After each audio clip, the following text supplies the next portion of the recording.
출애굽기를 한번 같이 나눠보려고 합니다. 출애굽기 강의 첫 번째입니다. 인생의 표지판이라는 제목으로 말씀을 나누고자 합니다. 우리는 다양한 표지판들을 보고 살아갑니다. 여러분들은 뭐 운전하실 때 또 뭐 길 갈 때 표지판들 많이 보시죠. 저는 표지판 중에 여러 가지가 있지만 좀 싫어하는 표지판들도 있습니다. 등산할 때 표지판. 이 등산할 때 표지판 늘 거짓말 같아요. 3km 남았습니다. 죽으라고 또 올라갔는데 3km 남았던 게 저희가 봤을 때는 한 2km를 걸었는데 2.8km 남았습니다. 그래서 그 표지판을 볼 때마다 욕을 합니다. 표지판 누가 만들어 정확한 건지 의심하고 또 의심합니다. 그렇게 표지판을 엄청나게 욕하다 보면 어느 순간 정상에 따라서 정상의 표지판 해발 몇 미터 정상 누구 띵띵띵 적혀 있으면 그때는 기쁜 마음으로 뭐 별것 아니네 라고 이야기할 때가 참 많이 있습니다. 표지판들은 때로는 우리가 볼 때 정확한 표지판이지만 우리는 또 그 표지판을 잘못 해석하려고 하고 또 그 표지판을 보면서 감정을 이입하기도 합니다. 여러분 그런 적 있습니까? 교통 표지판 여러분들 잘 보시지 않습니까? 이 잘못 보면 사고가 날 수 있기 때문에 참 중요하게 봐야 할 표지판인데 예전에 이 아시는 분 가족들은 잘못해가지고 절벽이 있다라는 표지판을 못 보고 후진으로 주차를 하다가 떨어져가지고 두 분 다 돌아가신 사건들이 있습니다. 그만큼 표지판은 중요한 것이죠. 근데 이런 표지판, 교통 표지판도 우리가 때로는 잘못 보고 오해를 할 때가 있습니다. 제가 분명히 열심히 들어가고 있는데 앞차가 저한테 오는 겁니다. 그래서 저도 빵빵 하면서 이 도로가 하나인데 왜 들어오냐 라고 하면서 이렇게 옆으로 피하고 나와보니까 끝자락 부분에 일방통행. 제가 그 길 지나가면서 그 길 끝까지 처음부터 앞에 오는 차의 색깔, 차의 차종, 차의 메이크까지 욕하고 결국은 안 돼가지고 그 구청장부터 시작해서 대통령까지 욕했어요. 그러고 나서 보니까 일방통행, 제가 잘못한 겁니다. 여러분 그런 적은 얼마나 많습니까? 우리가 표지판을 잘못 보고 표지판의 길을 정확히 봐야 될 텐데 그 길을 잘못 봐서 실수하거나 때로는 내 감정이 잘못되어서 욕하거나 나 스스로가 그 표지판을 가지고 그 주어진 상황을 가지고 스스로가 받아들이지 못할 때가 참 많이 있는 것 같습니다. 우리는 이런 표지판을 볼 때 우리의 반응과 달리 그 표지판을 우리가 얼마나 잘 받아들이냐에 따라서 우리가 더 얼마나 풍요로운지를 우리가 알아볼 수 있다는 것을 깨닫게 됩니다. 출애굽기는 이런 표지판과 같은 책입니다. 우리 인생에 있어서 출애굽기는 하나님이 가르쳐주는 표지판과 같은 책인데 그 표지판을 보면서 대부분 이스라엘 민족들은 반응이 참 우리와 동일하다는 것을 깨닫습니다. 예전에 저희가 마가복음을 강의로 나눴습니다. 그리고 다음 이제 구약을 나누게 된다면 저는 창세기나 처음부터 나눠야 되는데 출애굽기를 택한 이유가 있습니다. 꼭 출애굽기에 이스라엘 백성들이 한성이라는 이름을 가진 이 부족한 사람과 같다라는 생각이 들고 꼭 우리 시대를 살아가는 많은 백성들이 이 출애굽기의 모습과 같다. 그럼 우리는 어떻게 이 좀 힘든 인생길에서 어떻게 하나님을 제대로 따를까라고 고민한다면 출애굽기에 있는 하나님의 지침들을 잘 살피면 좋을 거라는 생각이 들었습니다. 여러분 창세기는 여러분들 보시면 알겠지만 창세기 참 읽다 보면 너무나 재밌습니다. 아마 어떤 영화의 장면보다 재밌습니다.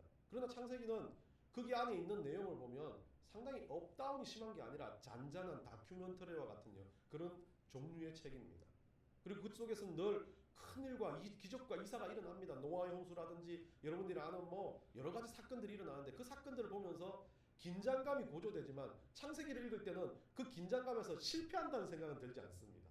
그렇기 때문에 창세기를 읽으면요 어떻습니까? 선비와 같아집니다. 제가 보기엔 창세기는 역동적인 책이 아닙니다. 신앙의 선조들이 신앙의 기초를 닦아내는 것이기 때문에 창세기 책을 읽는 건 상당히 단단해지고 풍요로운 느낌을 받습니다. 근데 창세기 책은 어떻습니까? 나와 먼 신앙 좋은 권사님들, 신앙 좋은 목사님들 이야기처럼 느껴질 때가 있다는 겁니다. 그런데 이 출애굽기는 다릅니다.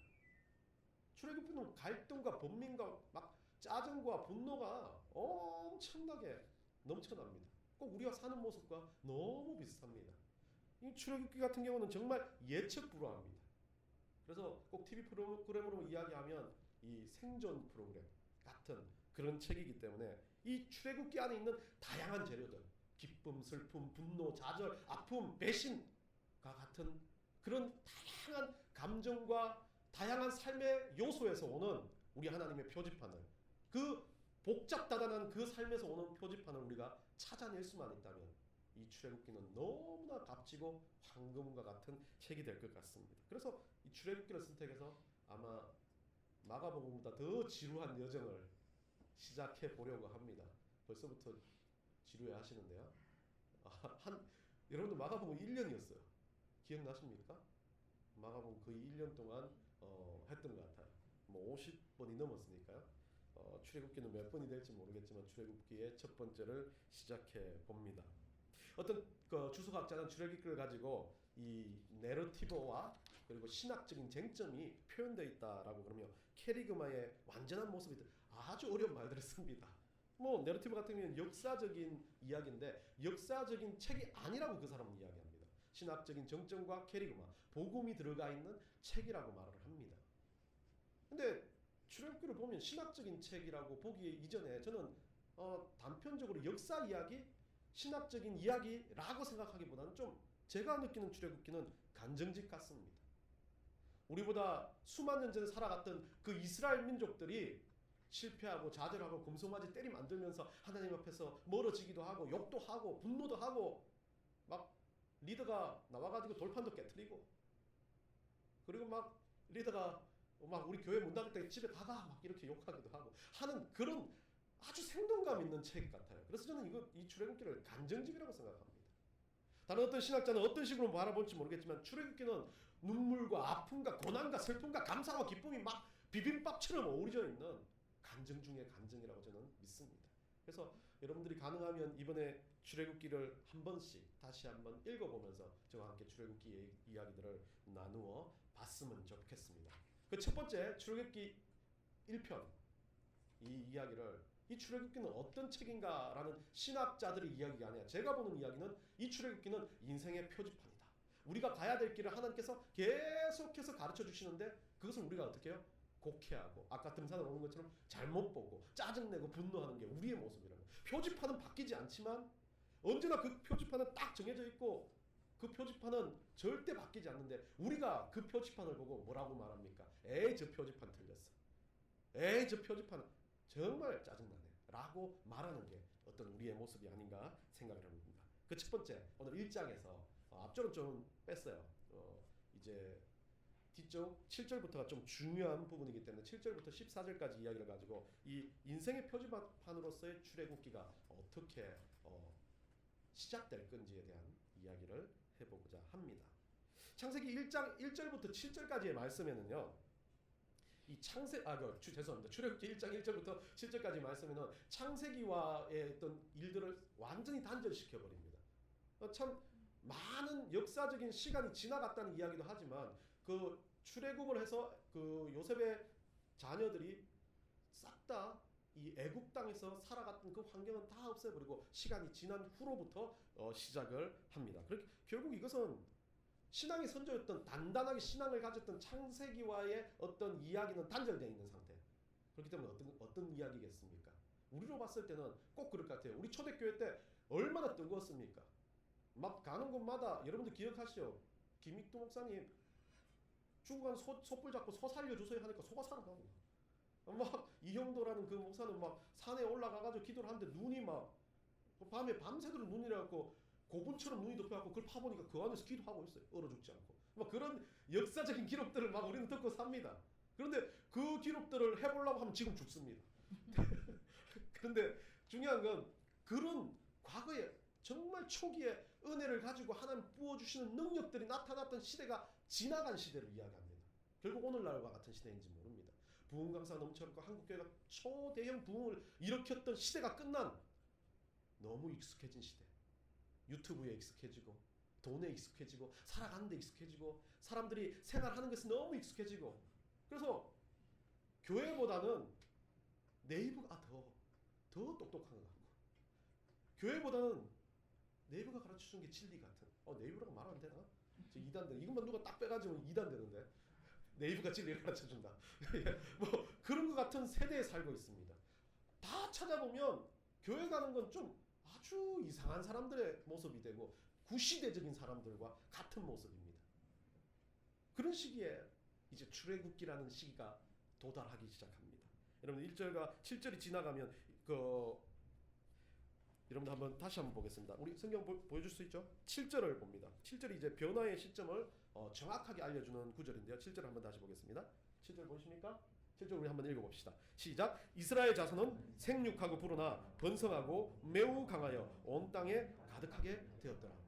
예, 풍요의 시대가 계속해서 넘쳐납니다. 그런데 이 이스라엘 민족들은 이게 하나님이 주신 거라는 개념이 없이 그냥 풍요로운 것처럼 느껴지는 시대가 된 겁니다. 여기서 우리는 알 수 있는 인생의 표지판을 발견합니다.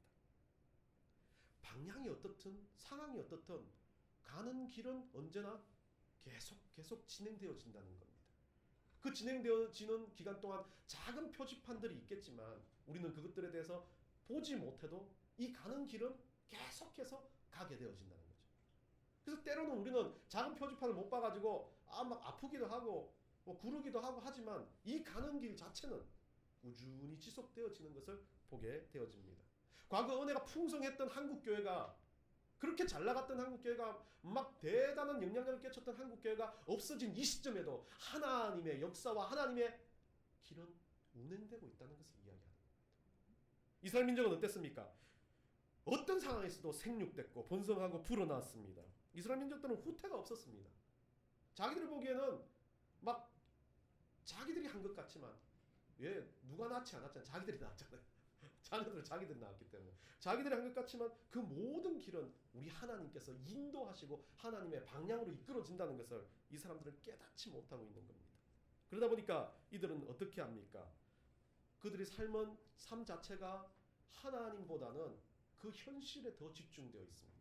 먹고 사는 것, 애굽 땅에서 자기들이 가지고 있는 위치, 원래 노예는 아니었지만 약간의 이민족과 같은 삶이었습니다. 그러다 보니까 이 사람들은 이를 악물고 살 수밖에 없었습니다. 그러다 보니까 어떻게 돼요? 성공이 다가옵니다. 그것도 보이는 성공, 세상적인 성공이 다가옵니다. 가게도 만들고 돈도 가지고 자녀도 막 7, 8이 막 자녀가 생겨가지고 자녀들이 다 잘 돼요. 미국 이민 가보니까 그래요. 대부분의 자녀들이 다 사자예요. 풍성해요. 집안은 뭐. 그런데 이들이 어떻습니까? 자기들의 본질이나 자기들의 생각이 없어진 상태. 그냥 아들은 아들대로 이 미국 사람도 아니고 한국 사람이 아닌 것처럼 살아가면서 괴리감이 들기 시작하고 남들이 보기엔 너무 풍성해 보이는데 그 안에 쏙쏙들이 문제들이 생겨나는 것 자체를 감추듯이 살아갑니다. 왜요? 우리는 잘 사는 것처럼 보여야 되니까. 우리는 하나님 믿었기 때문에 하나님 믿는 백성처럼 열심히 사는 걸 보여줘야 되고 돈도 좀 잘 버는 것처럼 보여줘야 되고 환경도 좋은 것처럼 보여줘야 된다는 그 생각 때문에 자기들의 문제는 생각지 않고 그냥 보여지는 것은 아주 행복해 보입니다. 이스라엘 민족 똑같습니다. 얼마나 강성해졌어요. 물질적인 풍요가 왔어요. 애굽에 있는 그 지도자들이 막 민감하게 그들에 대해서 조사하고 그들에 대해서 좀 약간 거리감을 두는 것과 같은 그런 마음으로 그들을 생각할 때 이스라엘 민족들은 큰 민족이 되었습니다. 70명이 들어왔어요. 그런데 성경 기록을 보면 거의 200만 명 이상이 되어버려요. 풍성해졌습니다. 그런데 그들에게는 그 풍성한 만큼이나 익숙해졌습니다. 하나님이 아닌 자기들의 삶이에요. 그러다 보니까 표지판이 사라졌습니다. 엄청나게 거대한 표지판을 놨습니다. 주의 말씀을 따라가라. 내가 너희와 함께 하겠다. 내가 너희를 생육하고 번성하게 하겠다는 주님의 말씀에 대해서 잊어버리기 시작한 겁니다. 그 표지판이 사라졌습니다. 그래서 어떤 걸 봅니까? 작은 표지판들을 봅니다. 코인을 잘 투자하면 돈을 번다. 작은 표지판을 봅니다. 요즘에 신규 프랜차이즈 중에 뭐가 좋다. 대기업 어디가 손잡았어. 와, 그 주식을 사야지. 작은 표지판들을 보면서 와, 이거다 또 따라다니기 시작합니다. 건강보조식품. 이거 먹으면 예전에 그 약장사 아저씨처럼 기차와 달리기를 한다. 그런 건강보조식품을 먹고 마시고 막 그냥 속아가지고 막 중금속의약도 되고 막 그게 표지판인 줄 알아요. 자녀가 막 엄청나게 막 예쁘고 잘생겨갖고 와 우리 자식 잘생겨서 막 이게 표지판이 돼. 자네가 공부 잘하고 막 떵떵거리고 사니까 자기는 마음 찌질해 그거 해도 공상 맞아도 내 아들은 누구야? 라고 하는 그게 인생의 표지판이 돼버렸어. 이스라엘 민족 똑같았습니다. 나는 힘들었는데 내 자녀들은 이렇게 풍성하고 애굽을 뒤집어 엎을 만큼 삼킬 만큼 성장했다라고 말하는 겁니다. 그들을 그걸 말할 때 오늘 7절에서 뭐라 그럽니까? 매우 강성하여라고 이야기합니다. 자기들이 생각할 때 강성하다는 거예요. 자기들의 표지판을 봤을 때 강성하다는 거예요. 내 인생을 그냥 세상의 기준으로 봤을 때 나는 대단하다라고 이야기하는 그게 자기들의 표지판이었습니다. 그런데 하나님은 이 단어를 강성하여라는 이 단어를 여러분들 참 아주 독특한 히브리어 단어입니다. 예, 아침도 아니고 아참입니다. 아참이란 단어를 쓰는데 이 아참이란 단어는 단단히 묵다가 첫 번째 의미예요. 그리고 두 번째 의미가 강하다. 세 번째 의미가 숫자가 많다라는 거죠. 근데 이 아참을 매우라는 단어를 써가지고 최상급을 씁니다. 근데 이스라엘 백성들은 어떤 것만 생각했습니까? 두 번째, 세 번째. 자기들이 강하고 자기들이 잘 산다. 그리고 세 번째, 자기들 숫자가 대단하다는 생각했는데 하나님이 원하셨던 표지판은 첫 번째였습니다. 단단하다라는 거였죠. 이 단단하다는 건요. 이사야서 33장 15절에서 똑같은 아참이라는 단어로 쓰여지는데 그 구절에 이렇게 되어 있습니다. 눈을 감아 악을 보지 아니하는 자. 여기서 눈을 감다라고 썼을 때 그것을 아참이라고 쓰고 있습니다. 신기한 표현 방법인데 눈을 감는 것 자체가 단단하다라는 거죠. 이것을 원래 원전 의미는 단단한데 이 이사야 33장 15절을 제대로 해석하면 눈을 단단하게 하여라는 뜻입니다. 여러분 어떻습니까? 우리는 인생의 표지판들을 다양하게 보고 있지만 하나님이 주신 표지판은 단 하나라는 거예요. 단단해지는 것. 강성함이 단단해지는 것이라고 말합니다. 이 단단해지는 건 다른 말로 하면 눈을 감아 악을 보지 못하게 하는 것. 눈을 단단하게 하여 잘못되고 부정하고 정말 욕망과 같은 세상 것에 대해서 눈을 단단히 닫아내는 것. 빛 한 방울도 안 들어오게 내 눈을 꽁꽁 싸매어 버리는 것. 그것을 가지고 아참이라고 이야기하는 거죠. 하나님의 표지판은 그거였습니다.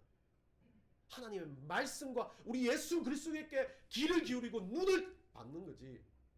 세상에 가지고 있는 풍성한 것에 먼저 눈을 갖다 놓는 것이 아니라는 거죠.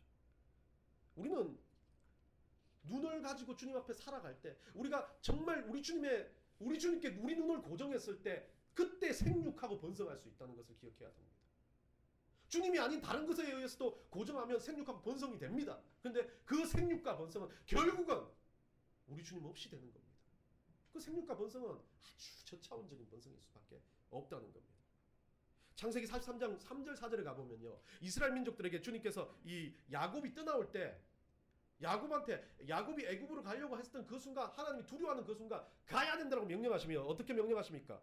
나는 하나님이라 내 아버지의 하나님이니 애굽으로 내려가기를 두려워하지 말라. 내가 거기서 너로 큰 민족을 이루게 하리라. 내가 너와 함께 애굽으로 내려가겠고 반드시 너를 인도하여 다시 올라올 것이며. 애굽으로 간 이유는 우리 하나님께서 주셨던 표지판이었습니다. 가야 되기 때문에 하나님 그렇게 인도하시기 때문에. 그런데 거기에서 어떻게 합니까? 애굽에 도착한 그들은 하나님의 표지판은 깡그리 잊고 야곱에게 허락한 그 표지판을 잊어버리고 자기 인생의 표지판만 찾기 시작합니다. 눈앞에 보이는 풍요만 찾기 시작합니다. 그때부터 이스라엘 민족들은 힘들어지기 시작합니다.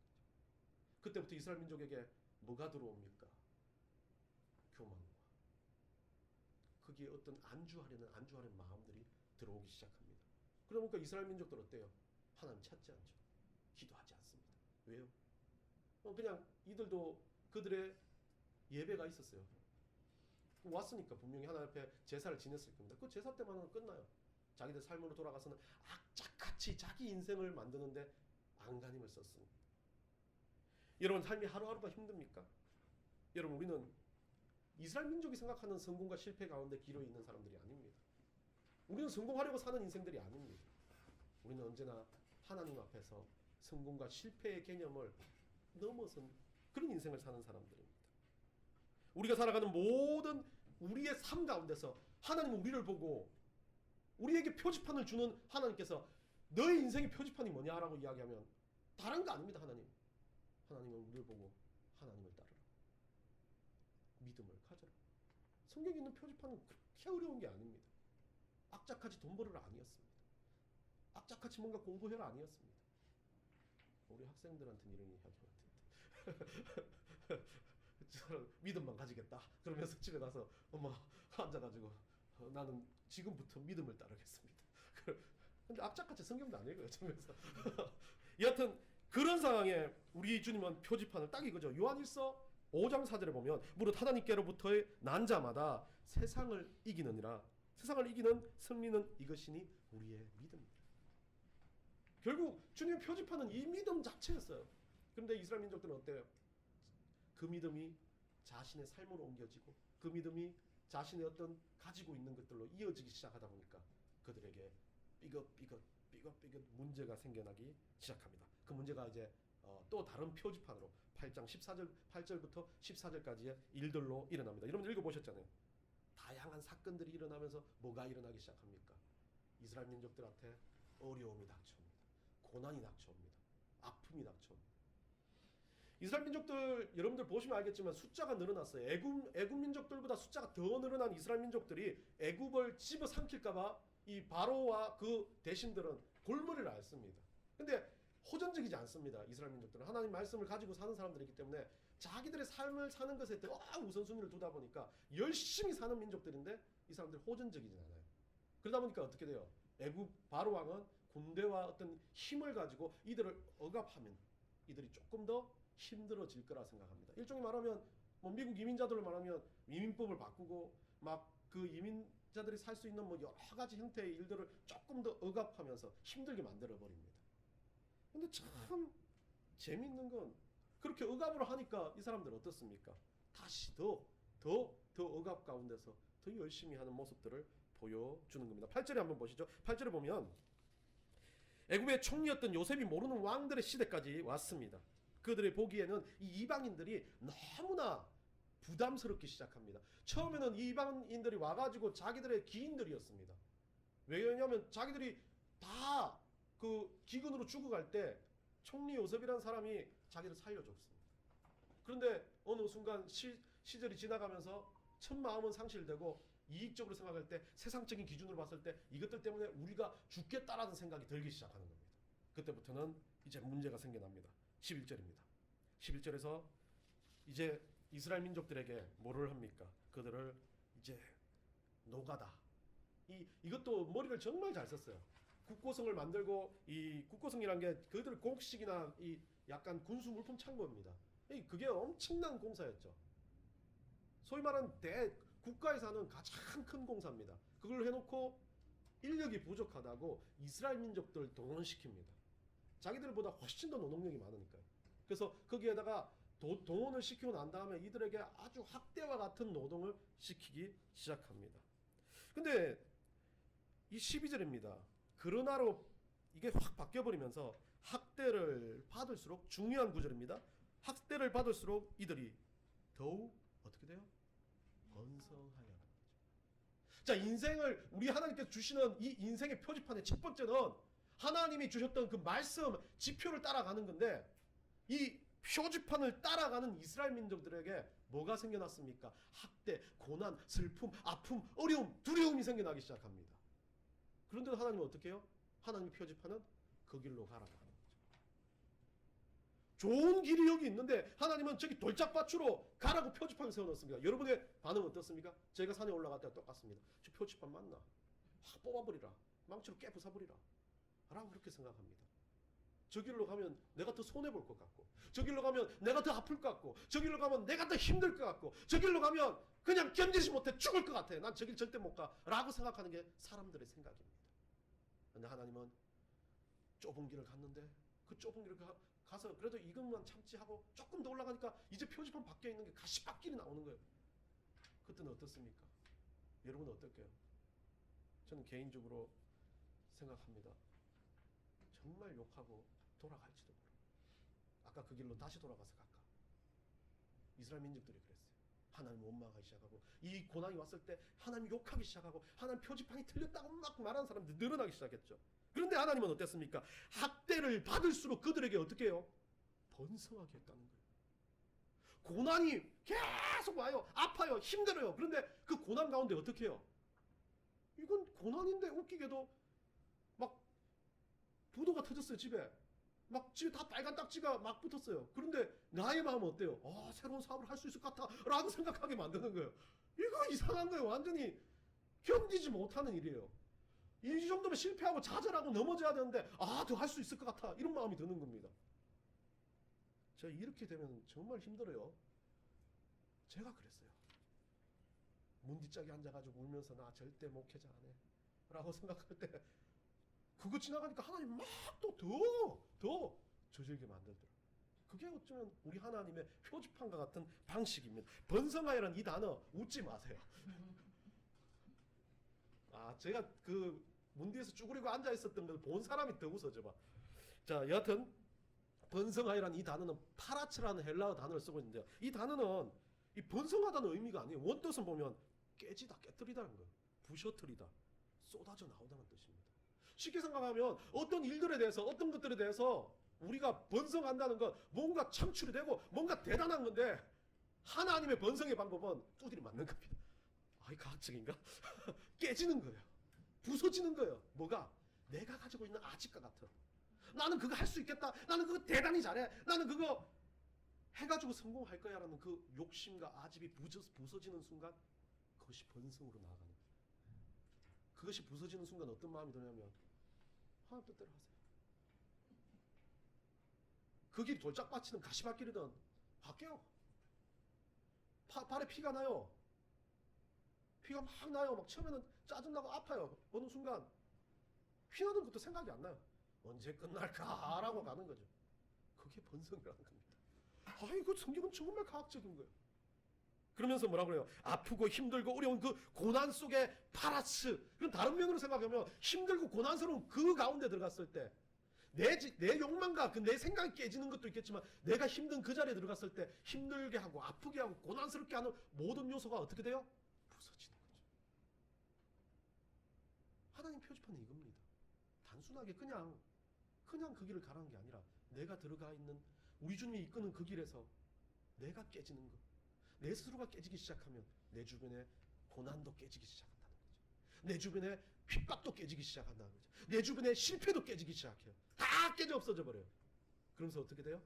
그것을 내가 능가했다는 생각이 아니라 그냥 하나님의 뜻대로 이끌려 가게 되는 거. 그게 우리 주님이 주시는 표지판이라는 겁니다.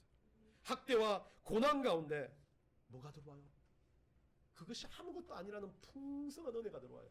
고난이 보이지가 않아요.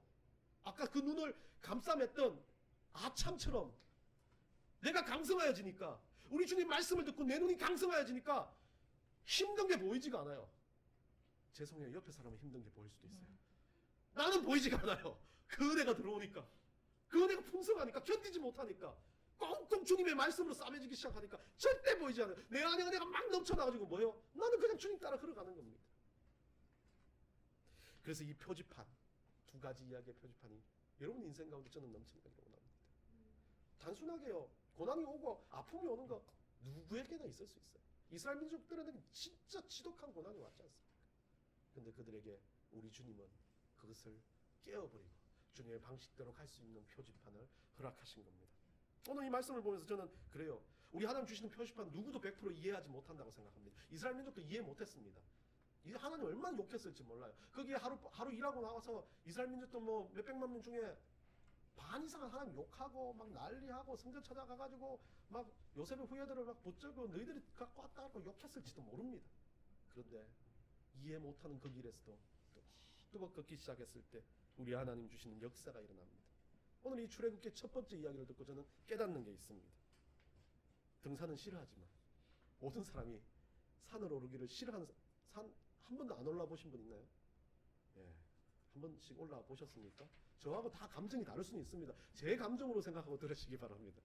열심히 저도 산촌에 태어났지만 산 오르는 거 그렇게 안 좋아합니다. 근데 산을 열심히 오릅니다. 근데 산이 길이 여러 가지 길이 있어요. 돌아가는 길도 있고 막 직선으로 올라가는 길도 있고 요번에 우리 등산 가니까 우리 학생들 몇 명은 막 비탈길 직선길을 막 주구장창 올라가더라고요.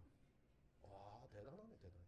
그런데 저는 넓은 길로 돌로 둘러갔지만 그 가면서도 저는 비탈길로 올라가는 쟤들이 빨리 가는 것처럼 아 쟤들은 좋겠다. 나는 왜 이렇게 돌아가지? 라고 불평하고 갔던 게 기억납니다.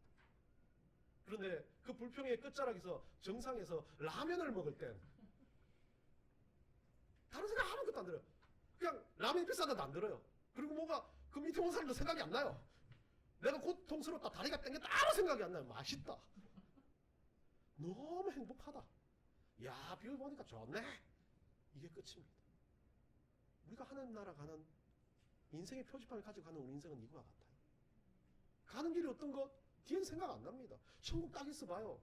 한 목사 낑낑 오는 거 여러분 아무도 안 쳐다. 제가 빨리 갈 수도 있겠지만 여러분 먼저 가 있는 사람 생각하면 제가 낑낑 막 늙어갖고 막 지팡이 짚고 천국 가는 거 보면서 아이고 한 목사 오네 이런 사람 아무도 없어요. 자기 거 즐기기 바빠서. 아 편하다 하겠죠. 그게 하나님의 표지판인 거예요. 누구와 비교된 표지판이나 나를 이끌어가는 우리 하나님이 끝자락에서는 어떤 길로 왔든 어떤 어려움이 있었든 어떤 고통을 당했든 그 자리에 딱 있으면 다 없어지고 좋다. 정말 주님께서 주신 이 표지판의 끝자락에서 너무 행복하다라는 것입니다.